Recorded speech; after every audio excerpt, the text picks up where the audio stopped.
fitrati wa bi ahli badamu takidi minum usara wa minum duriju bidamin makana hadza jazai nasatu lakum an tukhlifuni bisuin fi dhawi rahimi. Iyalah kafir-kafir Mekah, bangsa-bangsa Arab saat eta buang kawarah luar biasa. Dilelesan ku dilelesanan aku Kangjeng Nabi. Rada dikerasan saeutik, wah nyiksa. Teu percaya penuh ka Kangjeng Nabi bahwa Kangjeng diangkat sebagai Rasulullah. Teu percayaan ka Al-Qur'an bahwa Al-Qur'an teh mukjizat. Teu percayaan ka Gusti Allah bahwa Gusti Allah teh pangeran nu nyieun langit jeung bumi. Nyana tetep bae nyembah da ka manat, ka Lata, ka Uzza, patung nu dijieun kunyana disembah. Itu bae nya nama terus bae. Kangjeng terus bae dakwah natawa, terus bae Kangjeng dakwah. Lantaran nyala besi kalengitan dunia, besi kalengitan tahta, besi kalengitan kitu kamulyaan. Embung jasa iman ka Kangjeng Nabi Muhammad sallallahu alaihi wasallam. Tak ieu harta teh ngahalangan. Kamulyaan teh ngahalangan, tahta teh ngahalangan. Mantap coba ge. Nu hebat makan jelema teh dibere sugih jeung susah akur bae tetep bae ibadah ka Gusti Allah tawadu eta hebat. Keur susah nyana tawadu ka Gusti Allah, keur sugih ge dibere sugih tawadu. Baheula kerjaan jadi pejabat nyana tawadu ka Gusti Allah, kuari barang jadi pejabat tetep tawadu ka Gusti Allah, tak istiqomah tah. Eta nu hebat mah tah nu kos kitu teh. Baheula kerjaan maju dagangnya na istiqomah ibadah ka Gusti Allah tawadu, kuari barang maju dagang tetep tawadu ka Gusti Allah. Ieu anu hese ge kos kitu. Urang mah beda, kamari jadi rakyat barang diangkat teh jadi RT beda. Dolak cangkengna geus rada ngaluhuran ti cangkeng ka dieu ka susu. Diangkat jadi jaro di dia dikelek barang jadi lurah atau di pundak kuari, barang jadi bupati atau acung-acungan geus geus eueuh tempat geus teu bisa julak cangkeng. Masyaallah nah ieu kamari mah keur jadi santri tawadu luar biasa, barang jadi ustad tawadu keneh, barang jadi kiai geus teu wauh jeung masyarakat. Komo kuari babarengan bae jeung lurah mawa SPPT. Ayo kiai geus lain mawa takrib deui kuari mah, geus lain mawa sapinah, geus mawa map ganti kuari mah. Bebarengan jeung bupati teh satu kebanggaan. Wah, wa yabtulu kiai uhu. Intaha anggeus ka kiaian. Masyaallah ya sajasa. Berubah. Nu mantak percayaan Gusti Allah ka eta kiai lantaran berubah niatna batal. Begitu balik di pondoknya na dibantuan ku masyarakat nyeun pondok nyeun majelis niat lempeng keneh ngaraji masyarakat kadinya. Alhamdulillah santri aya 30 40 mah anugerah ti Gusti Allah luar biasa. Ulah neuleuh loba jeung saeutikna tapi neuleuh bisa isolul khair ilal ghair, nyampekeun kahadean ka batur mangfaat ngaranna. Kudu lamun ditampak ku eta murid aya 10 nampak aya 20 nampak nyanana geus maot diamalkeun eta ngocor bae pan ka kuburan tak eta nu dipikiran ge ngocor ka jero kuburan. Bu kokorolokan ieu gede amat tan kuari gede mangpet ke kokorolokan. Mulus kene 5-10 tahun mulus kiai teh bagus kuari datang Partai Golkar. Assalamualaikum. Salam. Damang kiai, alhamdulillah. Pondok bangun rombeng kiai. Cek adalah teu sakiayana. Ji kula mah rada mangmikirankeun ja kemajuan agama teh kapan lamun pondok jore. Nah jasa teh. Kana ceuli masyaallah asa digerean bae tah. Nikmat jasa. Masyaallah. Atuh kumaha majuna.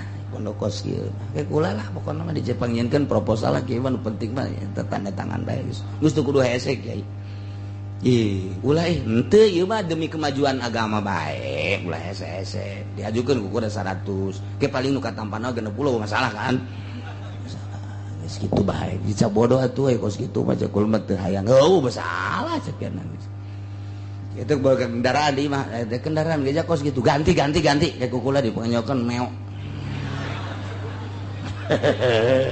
araramis biasa Masya Allah anak gacana yang sekupi tenang sekupi aduh dibangunkeun pondok bere mio bere sekupi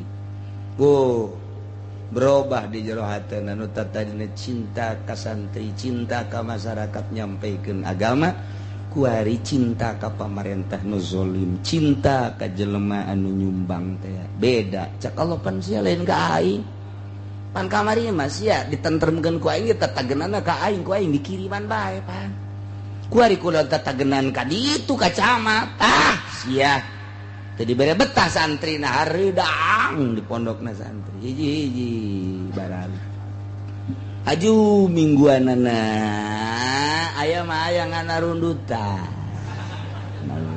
marepel tinggal 5 hujan gede teu ngaji beres ai baheula mah jah hujan ge ngaraji beta masyarakat belaan make payung naon eta lantaran kolbuna mailul kolbina berubah kamari mah cinta ka Allah bener-bener ngaluhurkeun agama kuari mah cinta proposal diantepkeun ku Allah kamari ku aing diurus ya lantaran sia ka aing kuari mah sia ka camat tuh datangan ku sia camat mun disompralkeun teh ngomong kos kitu Masya Allah acak-acak ya ahli Mekah teh geus eueuh bae aji ka Kangjeng Nabi teu percaya ka Kangjeng Nabi buang kawarah luar biasa malah deuk ngabunuh Kangjeng Nabi dipimpin ku Abu Jahal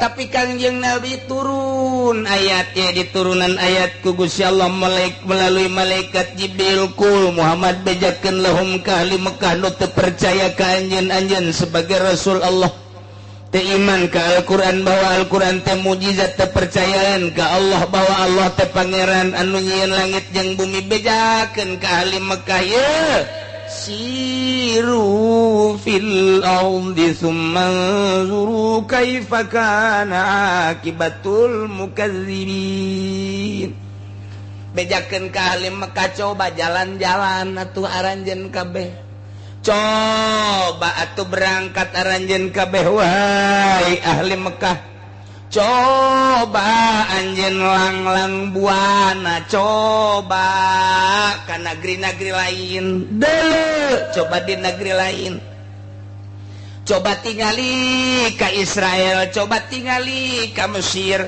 coba tingali ka Syria coba tingali ka Yaman dititah tak urang teh mentak ieu siru fi'il amr siru al amru idza utliqa yansarifu lil wujub wajib aslina tapi di dieu banyak orang kudu lelempangan wajib diatur aya lelempangan wajib aya lelempangan sunnah aya lelempangan mubah aya lelempangan haram aya lelempangan makruh moal kaluar tidinya pikih mah lempang wajib gilir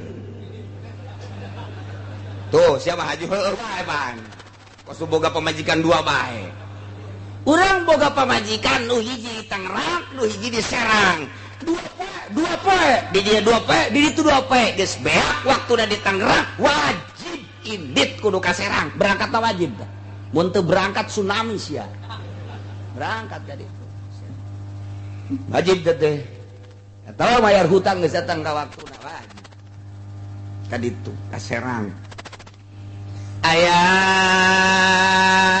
anu jawaz langsung ka jawaz bae panjang lah lamun 5 mah nu jawaz bae dagang tak lempangna ieu sakadar jawaz menang lamun dagangna ieu lain jang nutupan dahar poe eta lamun jang nutupan dahar poe eta mah aya nu ngawajibkeun jang sakadar dahar lempang ka pasar dagang santaran lamun teu dagang anak pamajikan di imah teu dahar wajib teh lempangna ti imah ulah ngajedog bae di imah mentak pantes pamajikan marah ka lah ngajedog bae di imah ngagadean kanjut doang we ai ngomong sakumaha galedeg atuh deh anak gede kahulu berangkat pantes pamajikan marah ge lantaran beas eueuh duit eueuh jualeun geus eueuh kamari mah kongkorong aya keneh geulang aya keneh tak kasueng-sueng teu nyawan sueng di dieu mah naon gara-garana ieu giwang ka giwang giong beak kukula dijual geus eueuh dijualeun ge celana jero dae kajualna lagi lain jualin cara majeron mat porosoteun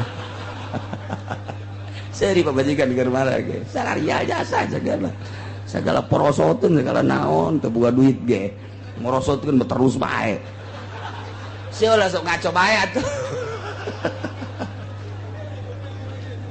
Masya Allah tak eta ngan ai lain jang dahar poe eta mah jawas statusnya kan sakadar menang nah iya ge sarua jeung dagang hei ahli Mekah cak Gusti Allah Muhammad bejakeun nyabah atuh coba ka Mesir coba ka Irak coba ka Syria coba ka Israel deuleu coba di negeri-negeri lain sanggeus nyabah ka ditu sumanzuru pikir coba deuleu kumaha artinya kumaha hasil pemikiran anak deuleu di Mesir deuleu di Syria deuleu di Israel jeung di negara-negara lain nu pernah disiksa ku Gusti Allah kaifa kana akibatul mukadzibin kumaha ta kaayaanna kumaha ta akibatna kumaha ta tungtungna kaum-kaum nu baheula ngabohongkeun ka para rasul dah coba nu baheula pernah ngabohongkeun ka Kangjeng Nabi Nuh kaumna dikumahakeun nu pernah ngabohongkeun ka Kangjeng Nabi Yunus kaumna dikumahakeun nu pernah ngabohongkeun ka Kangjeng Nabi Daud kaumna dikumahakeun nu pernah ngabohongkeun ka Kangjeng Nabi Isa kaumna dikumahakeun coba urang Mekah titah nyabak ka ditu titah deuleu lamun kaum Kangjeng Nabi Lut baheula teh cak Gusti Allah dibalikeun pan ku aing gara-gara nyana teu percaya ka Kangjeng Nabi Lut bahwa Kangjeng Nabi Lut eta adalah utusan Allah hayu umatna teu saeutik-eutik acan ngajedi endahan ngaliwat bae ngadumling dibalikeun deuleukeun tah kaom bejakeun ka ditu bejakeun tah mah deukeut tah antara Mekah jeung Madinah tah aya tadi di Mina tah kadinya eta urut saha eta Mekah Madinah tah urut nu baheula begitu Baitullah rek diserang memeh pasukan gajah baheula ge deuk aya nu nyerang Baitullah dihancurkeun ku Gusti Allah dibalikeun dunia panon taneuh teh deuleu coba tuh di Mesir baheula di zaman Kangjeng Nabi Yusuf disiksa kaumna deuleu coba titah berangkat ka ditu ayo bejakeun dibejakeun ku Kangjeng Nabi wahai ahli Mekah coba tingali ka negeri-negeri lain menjelajah atuh jang modal aya coba geus datang ka ditu kumaha kaayaan kaum-kaum nu baraheula nu ngabohongkeun ka Kangjeng Nabi ngabohongkeun ka rasul-rasulna pan eta teh min hilakihim bil azabi dirusak disiksa nu dikerem bae aya di hujanan bae aya nu di anginan bae aya ku Gusti Allah nah iyalah lihat tabiru supaya ahli Mekah nyieun contoh nyieun ibarat teh urang ge kuari teh meunang lempang coba aing ka Yordan ye ningali Ashabul Kahfi di Guha Yordan di ditu teh kapan aya laut putih tidinya aya larangan masuk kadinya lantaran belah dituna teh aya hiji kitu tanah nu lamun dicokot ku urang dibawa kemudian diasupkeun kana cai eta teh bakal seluruh penyakit eta mun ku urang diinum insyaallah cager hikmahna tah dilarang ku pemerintahan Yordan teu meunang tah mah didinya mah sebab aya dina hadisna dijaga ketat atuh urang mah di tembok-tembokna neuleuh. Nah aku naon gitu lantaran etalah pernah disinggahi ku Kangjeng Nabi Musa alaihi salam, pernah ditincak ku malaikat Jibril alaihi salam.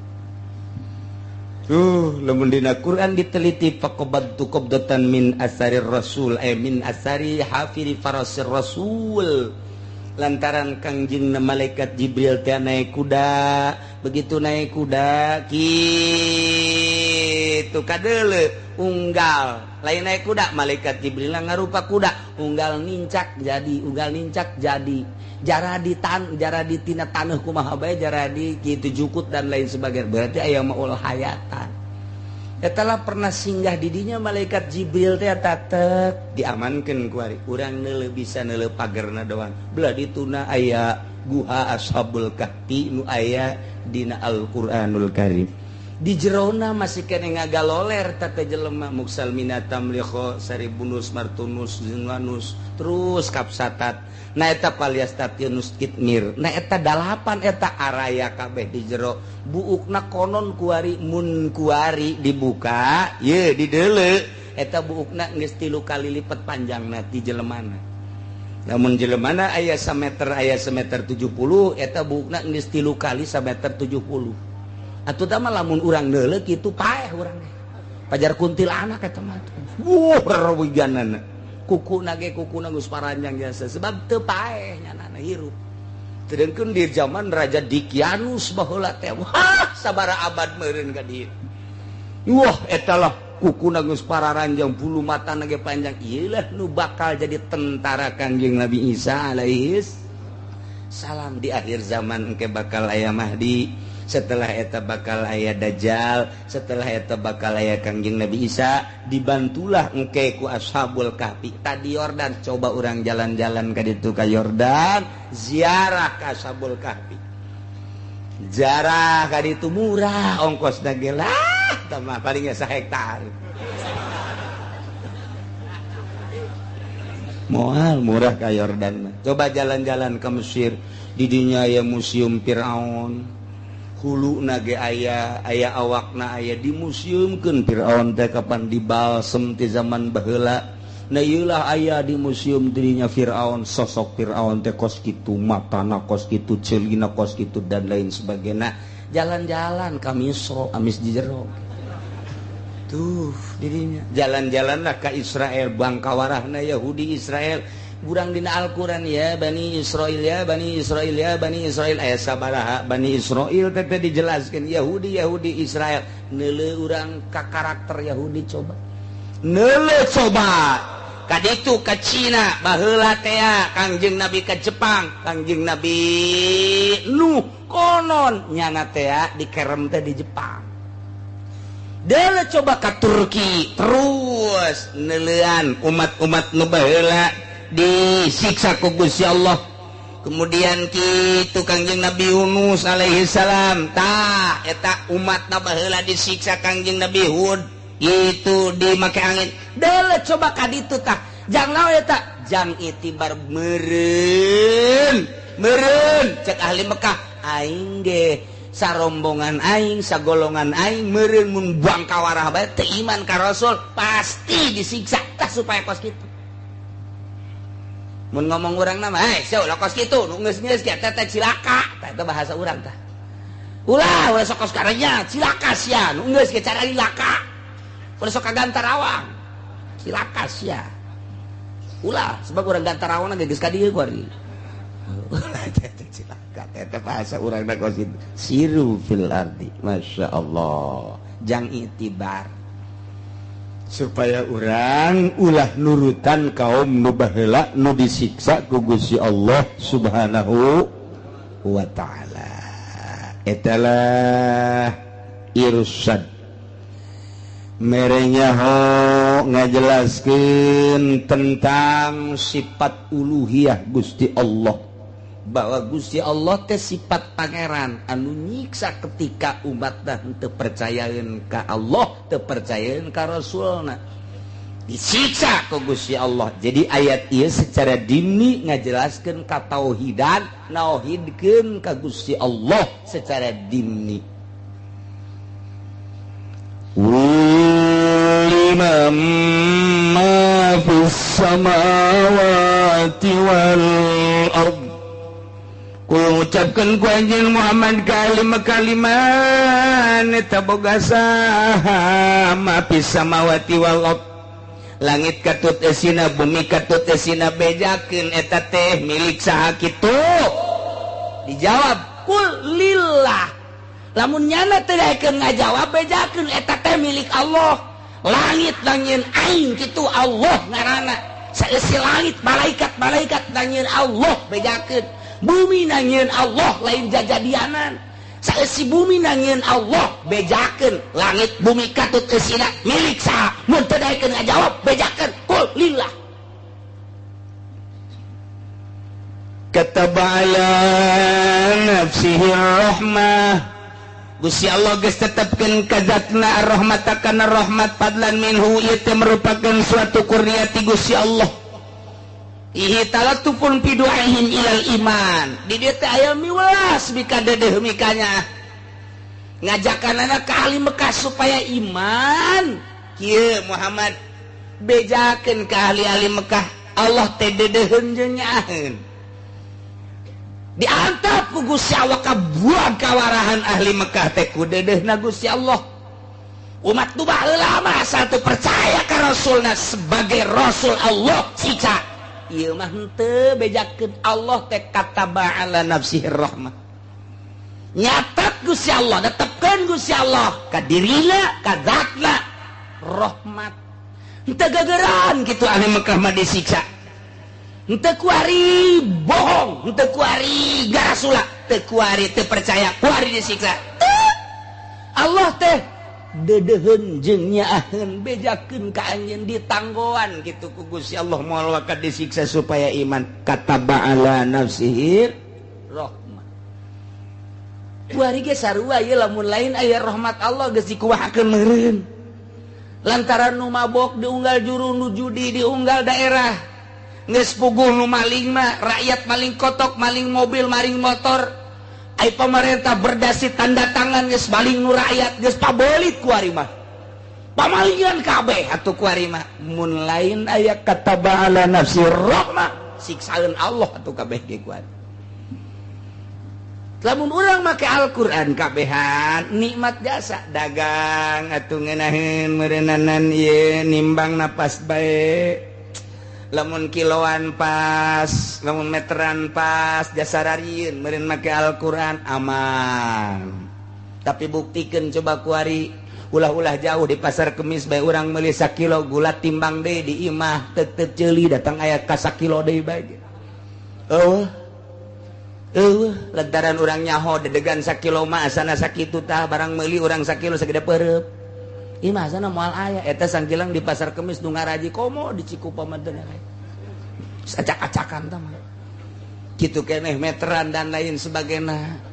Ieu geus teu make Al-Qur'anul Karim kuari lamun make Al-Qur'anul Karim auratna ge atuh ngeunaheun jasa awewe atuh meureunanan kudu nutupan aurat ulah kadele dada ulah kadele beungeut kabeh moal aya nu kumaha-kumaha aman meureun ki haji ngaji ka Cilongok teh.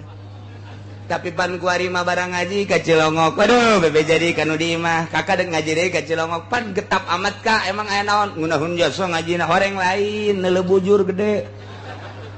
Hayu sia da kumaha ieu? Dadana kabuka saeutik, masyaallah. Anu di imah bae neuleuh urang Lampung putih bitis sakadeuleu. Aduh, masyaallah. Susu mararentol. Bibirna bareureung. Ieu teh auratna. Mun jelema nuturkeun Al-Qur'anul Karim aman. Urang leumpang ka jalan atuh nyeuleuh sakumaha barong bae geus kitu tuh. Eueuh masalah aja. Eueuh aja awena ge embung kalaluar di ari mah bae. Mun make Al-Qur'anul Karim mantep jasa. Aman ya Allah ya Rabbi moal aya bahasa pornografi, moal aya fotografi. Moal aya teh pornografi geus kabehan make Al-Qur'anul Karim nikmat luar biasa. Akibat teu make Al-Qur'an kieulah kaayaan bangsa jeung nagara. Kitu keneh atuh ayeuna mah di pabrik, kitu keneh di instansi mun marake Al-Qur'an aman moal aya huru-hara. Akibat teu make Al-Qur'anul Karim kos kieulah keberadaanna kabeh nyaritakeun kacau balau, kabeh nyaritakeun rusak, kabeh nyaritakeun teu aman. Atuh berarti siksaeun Allah. Ngan untung bae Allah kataba ala nafsihi rahmah. Allah nyieun rahmat 100 diturunkeun hiji ka dunya. Nu 99 ditunda jang engke jaga di yaumul kiamah. Hiji rahmat bae oge ceuk Sulaiman ieu prawina. Hiji rahmat bae ge ieu bisa adi jeung kakak dede, bisa pamajikan jeung salakinya, bapa jeung anak, bisa luar biasa ridona. Kitu keneh jeung babaturan jeung tatangga mau ge teu daekeun ngadahar anakna. Ieu rahmat hiji bae ge diperbutkeun ku kabehan, karasa ku urang kabehan. Komo engke meureun 99 deui engke dipending jaga di mahsyar. Asana bangsa non gitu ngaranna kasalahan sautak saeutik mah alah geus cak Allah sorga 99.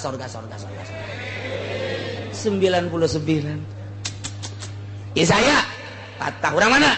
Urang Cikupa. Timbang cak malaikat. Begitu ditimbang ai salat mah salat ngan subuh qada bae. Qada bae. Cak malaikat ieu nu mata qada bae kunaon teliti. Peutingna ieu nonton bola bae cenah ieu. Waduh, qada bae. Ai salat bae salat ngan qada. Anu 5 deui salatna nu 4 teh husu. Allahu akbar. Sekupi. Allahu akbar. Apan. Allahu akbar. Iyyaka na'budu wa iyyaka nasta'in. Lampung. Allahu akbar. Aduh, iya. Masya Allah aya cewek. Duh, kamari kenalan Betty. Eta salat teh kos karena itu wae eta salat teh. Atuh kawehan ja karena itu. Kabehan atuh hayu jelema nu teu urusan ruhani mah pasti karena itu bae salat teh. Pada anu urusan ruhani mah moal dina ayana ge langsung kembali. Naon sababna? Misah awak jeung roh.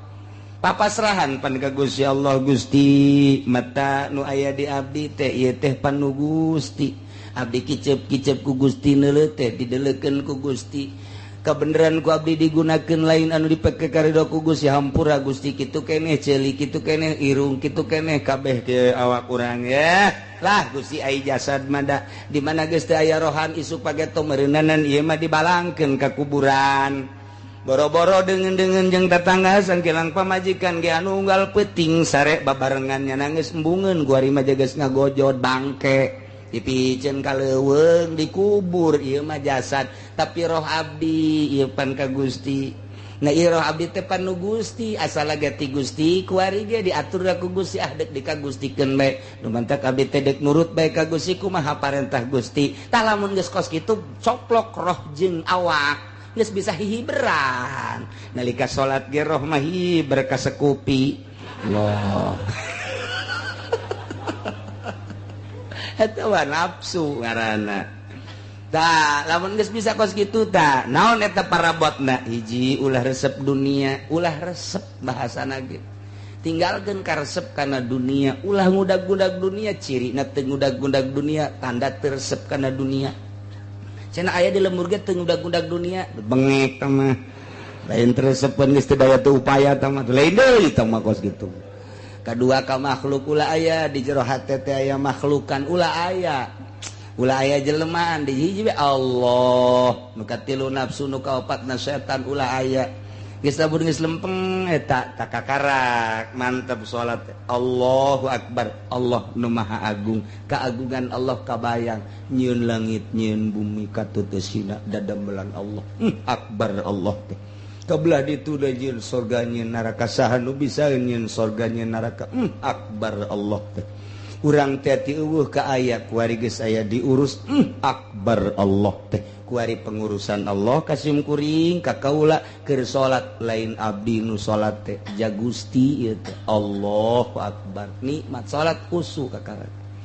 Khusu mentek Mama Bakri mah. Budak coba talagudag sia memeh salat zuhur titah talagudag budak. Hayo numbat. Dag nyana salat. Allahu akbar. Lek teu kadenge nu talagudag. Ku husu-husuna salat nu talagudag budak sakitu embatna teu kadenge husu jasa ta salat. mantak Sayyidina Ali titah jambut pedang engke bae lamun kula keur salat cabut eta pedang panah teh teu karasa beres salat teh pedang kunaon tadi cabut entos tuan teu karasa urang mah kureungit yang encan nyoco can naon geus bingung jauh jasa urang ka Gusti Allah regit maghrib salatna di sisi masjid di kaca kebenaran aya liwat ngaliri aduh celi lain ngadengekeun imam nyana ngaliri waduh itu lempang na mantep awas aduh salat kos kitu jasa tah nanti kayak ditimbang pan eta jore teh salat tah jore malaikat lapar ke Gusti ieu jore salatna naon ka joreanana padahal mah Gusti nyahoeun ngananya tetep tama etika sidang. Nah, ieu mah cak kodo bae. Kodona kunaon nonton bola, tapi salat. Salat teh sajana teu usu. Teu teu suusuan naon? Neulekeun bujur bae nya salatna. Cak malaikat teh. Aju naon deui? Atuh beres mah cenah ieu mah salat mah salat. Geus aing lantaran nyimpen rahmat 99 kasorgakeun bae. Masyaallah. Asana begitu husu bae. Sana begitu guys lah pokoknya aing tenang cenah ngaji poe kamari mah geus teu kudu husu ku rahmat Allah mantep jasa aya teh dibejakeun ja emang kos kitu ieu mah matak nu ngeunah dibejakeun ngeunah nu teu ngeunah dibejakeun teu ngeunah ieu teh keur carita kataba ala nafsihir rahmah Salman nyaritakeun seperti eta jiatun mantep asal daek ngaji salat sorga ngan dihandeup heula moal haju diasupkeun angel nanti tekan neraka doang dihareupeun we ditanya ku malaikat hei boga kunci encan boga di dinya bae nan nyen tenda bae cek malaikat teh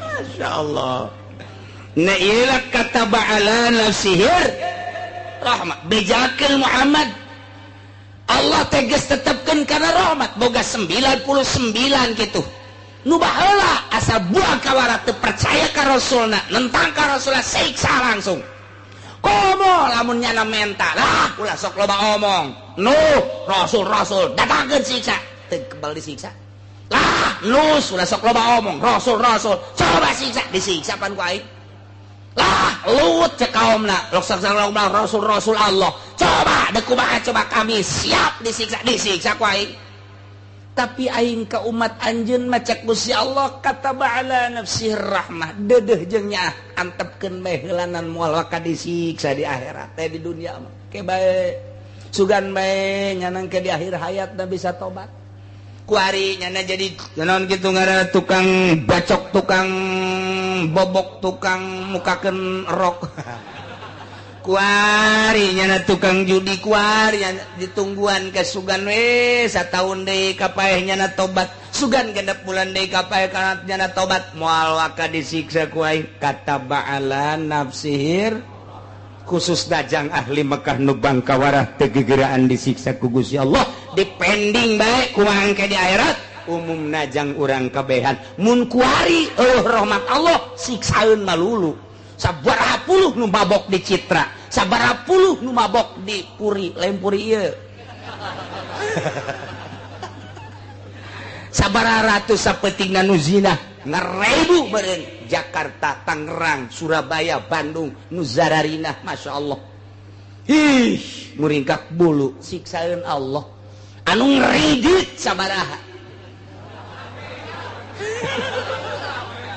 siksaeun Allah teh masyaallah anu ngagunakeun bunga bang siksaeun Allah riba tapi ya Allah ya Rabbi tapi aya rahmat Allah teu gegeraan disiksa ulah ngeunah-ngeunah di akhirat engke disiksa lain berarti lah aya rahmat Allah ieu tenang bae ngridit ge lain kitu salametkeun diri urang saat batur ngridit urang mah henteu saat batur ngagunakeun bunga bang urang mah henteu engke mah engke nu ngaharamkeun bunga bang ge bakal dipersulit engke mah anu ngahalangan kana kredit ge dipersulit naon tekanan Amerika ieu teh sistem Yahudi perdagangan aya Indomaret aya Alfamart sistem Yahudi dipaksakeun di urang mengalahkeun rakyat leutik geus bae sabodoh rakyat dek dahar sistem seperti eta kredit supaya sistem Yahudi nu aya multi terus dilaksanakan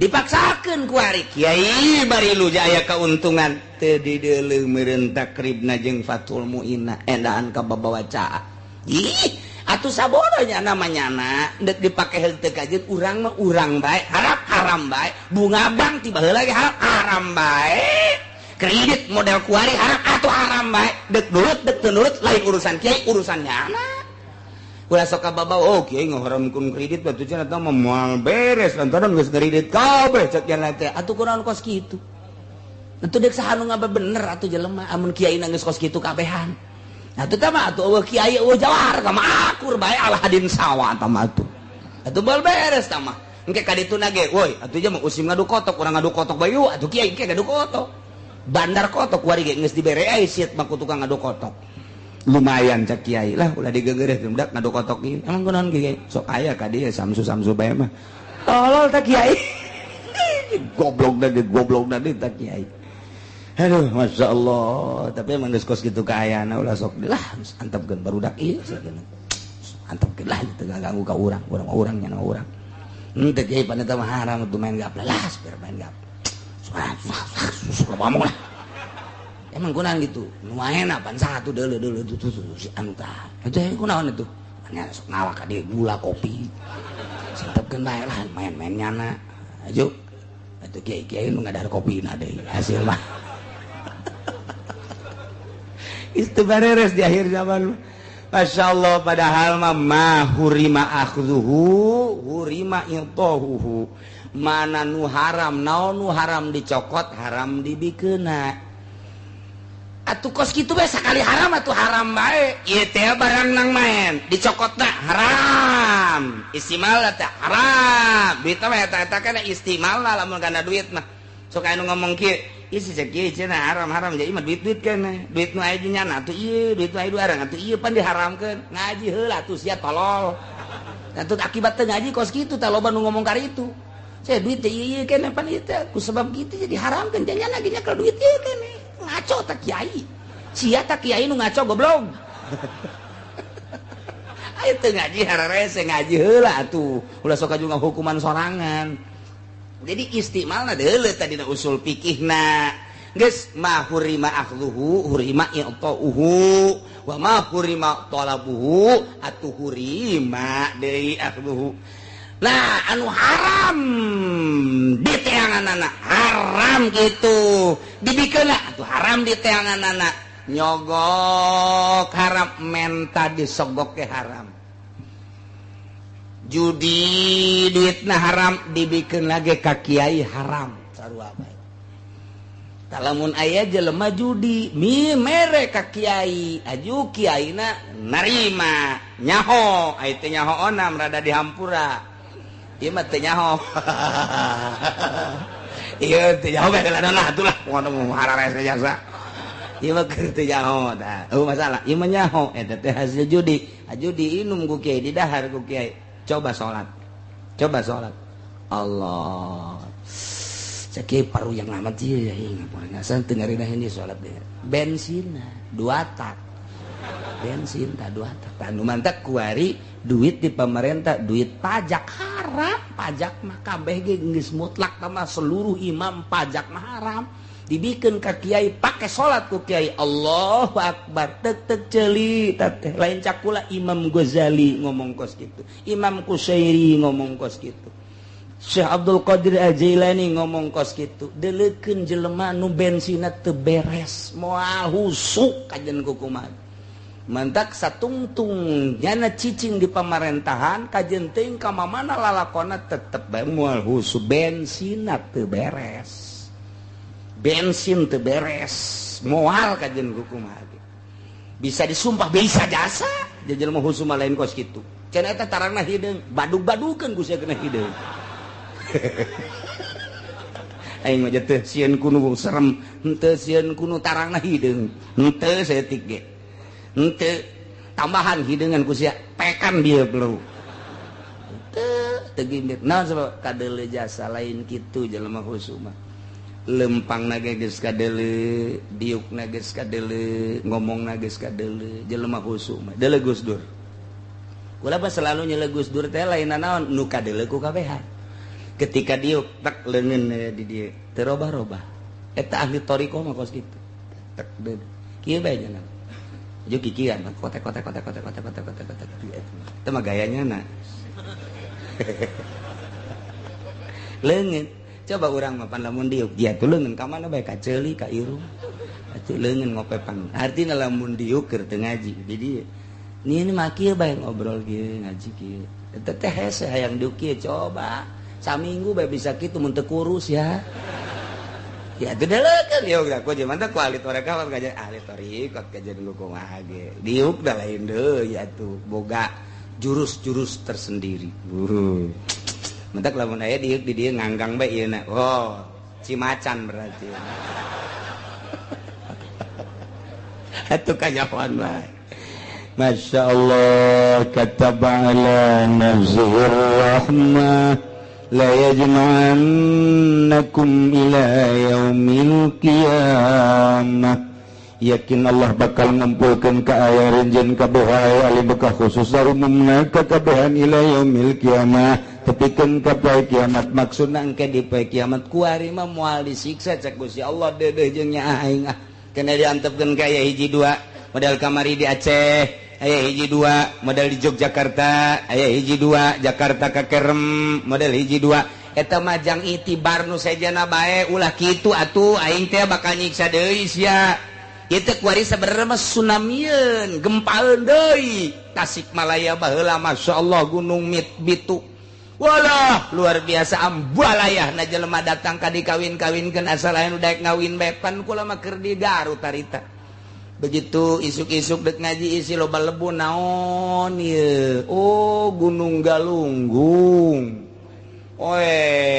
ki isuk teh eueuh panon poe datang ka zohor datang ka asar poek bae kos peuting ngaji make lampu terus bae ngaji terus pake sakurudung samping bae lantaran terus lebu nah isukna rada saeutik wah ternyata geus mayak di cek kiai teh ka santriyu urang ngalayat ka ditu nyeun eta teh nyaon ngaranna nyeun lontong di imah nyeun lontong atuh santri mah atuh milu bae ka kiai geus pokona mah geus lain nu tsunami bae geus gunanya atuh santri berangkat ka ditu maya klimbil di desa di masjid di balai desa di masjid di kecamatan lain sebagainya sedih eta teh mulai dibawaan ka Jakarta nu boga anak 5 nu parawan 3 dikawinkeun jeung saha bae di Jakarta jeung bos-bos nu bisa nganapakahan terjadilah seperti eta Tasikmalaya komo nu rangdang mah tah emang henteu galunggung ya teh nya geus siap bae nangkarak geus siap bae geus terus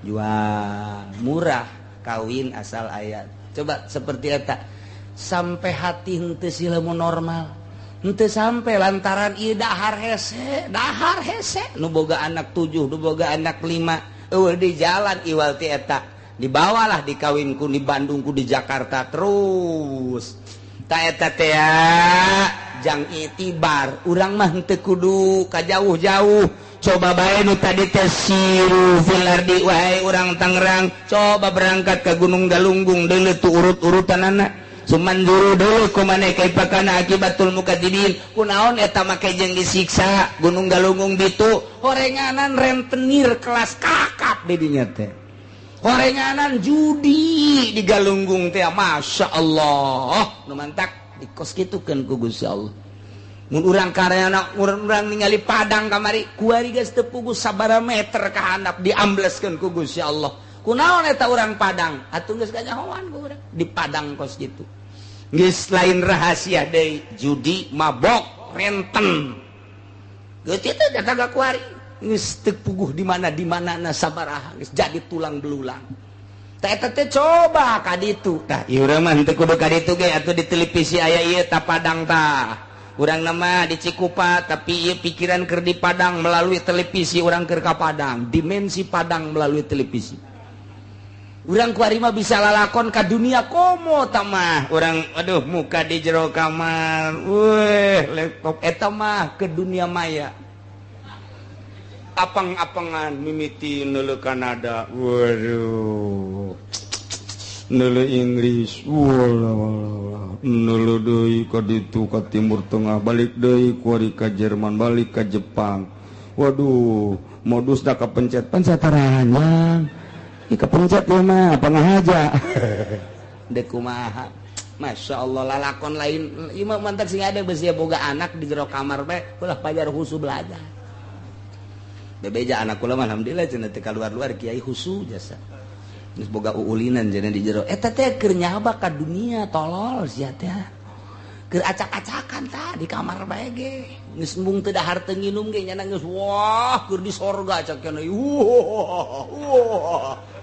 kolotna katipu kolotna katipu nu mang meulikeun kolot nu apeng-apengan anakna atuh kolot ge ka bawah tah mah kolot ka bawah tah eta kuari dunia teh seperti eta masyaallah keur mejehna acak-acakan nyaba ka unggal nagara teu kudu naik kapal pesawat langsung melalui internet pencet geus araraya kabeh ge ieu lah nu disebut kitu era globalisasi informasi per detik ku urang kanyahoan ku ari mah tinggal bisa na jeung tinggal bisa mukana mantak lamun aya jelema ku ari dibere resep sorga jasa geus ieu sorga jasa tah di alam ku ari dibere resepnya kalau ke situ geus lah ai mah kajenting disebut ortodok yang penting mah aing maca Quran bae maca sholawat ka Allah geus lah ibadah ka Allah aman geus teu kudu maca sholawat maca Quran nya mah cicing bae geus aman ku ari geus teu kudu lantaran ku aya asal boga bae nu kos kitu. Waduh, keur ngaji ge itu. Didele, oh ditunggu oleh si doi. Nu belah dia, nati tot. De jahe. Keur ngaji ge terus bae urang mah panaon gitu pepeta ka ditu. Anu lucu mah keur salat. Keur salat Masya Allah 2 rakaat etana dangdut naonna karang-karana dangdut ku jara dipaehan atuh keur salat itu dipaehan ieu gandeng di dituna terus bae deui eta teu dimaehan-maehan joget keur salat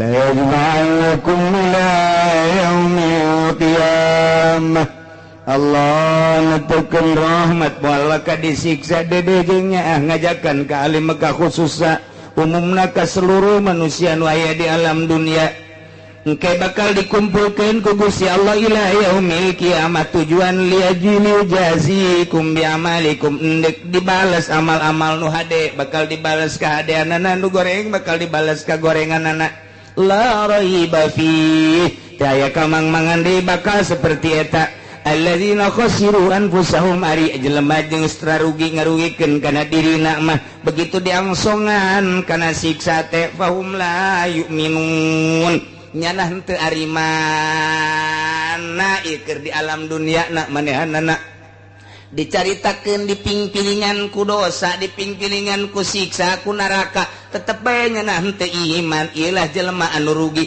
geus aya catetanana jelema nu bakal rugi di akhirat mah kuari teu daekeun ngadengekeun wejangan-wejangan aya kiai teu daekeun ngadengekeun aya nasihat teu daekeun ngadengekeun aya mauizah teu daekeun ngadengekeun deket padahal majeng pengajian tapi nyana jauh bae kabatur teu ngadenge didinya teu ngadenge geus aya catetanana meureun eta mah rugi nu rugi mah teu daekeun iman mun kafir nu rugi mah teu daekeun nurut munafik berarti nu rugi mah teu daekeun nurut ka kiai ieulah geus aya sejuta kali dakwah rugi bae di dunia keneh nyana geus api lain ka kiai jeung ka ulama ieulah alladzina khasiru anfusahum fahum la yu'minun teu iman ieu Masya Allah nu mantap kurang mah kuari alhamdulillahirabbil alamin di akhir zaman orang masih sempat keneh ngaji ngadengekeun Al-Qur'anul Karim urang bisa merenung ka Gusti Allah mempertimbangkeun salah jeung bener